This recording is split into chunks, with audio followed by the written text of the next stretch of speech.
What's up folks, this is Brian aka Bfunkphenomenon coming at you, displaying a nice little interaction with a lovely couple from the UK.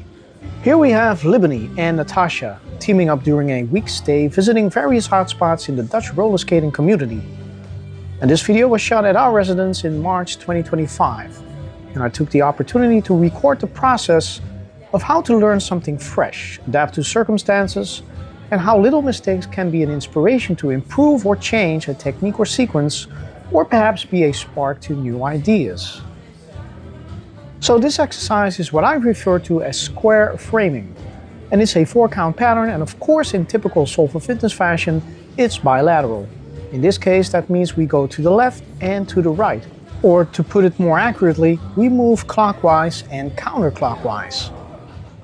With two people doing this exercise, a lot of confusion sets in, which is a normal reaction, because the brain always needs a little time to adjust and adapt, especially with something like this, where people are moving in opposite direction. So initially I wasn't too strict on clean technique, but neglecting it too much is also not a good idea, otherwise collisions are impossible to avoid.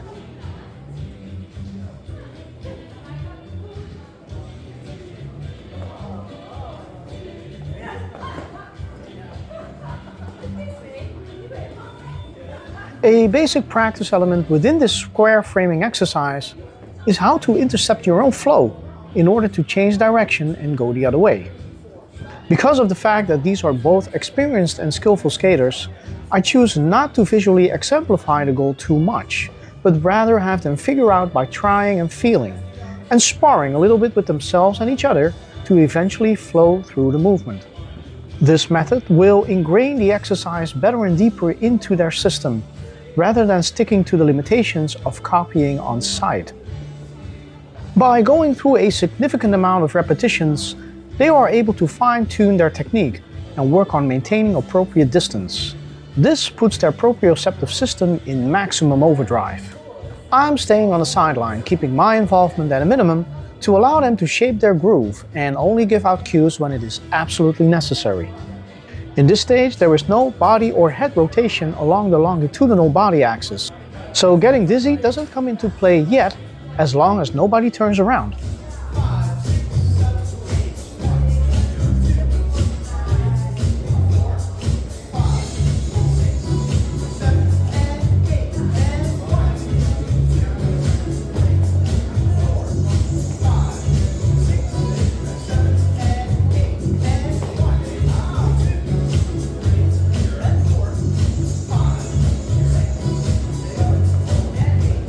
As the flow grows, the technical footwork gets better, and vice versa of course. The next phase is to keep the distance between the two continuously moving skaters as small as possible, but still preferably no touching.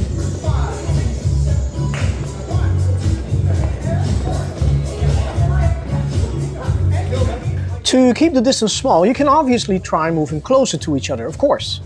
But you can also introduce the next level of difficulty, which is adding small rotations. Not too fast, not too much, just adding small shifts to not bring in too much confusion at first.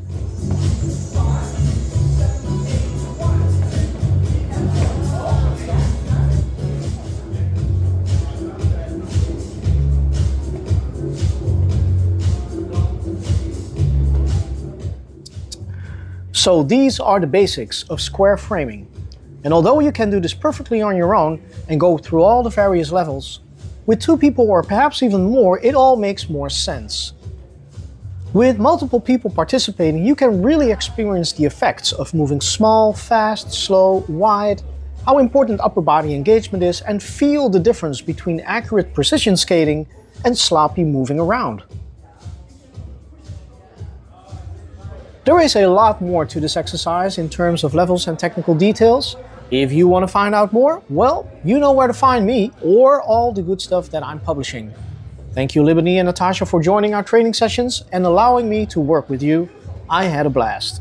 For those watching, thank you for spending your precious time watching this video and supporting our work. Please stay safe and stay funky, y'all.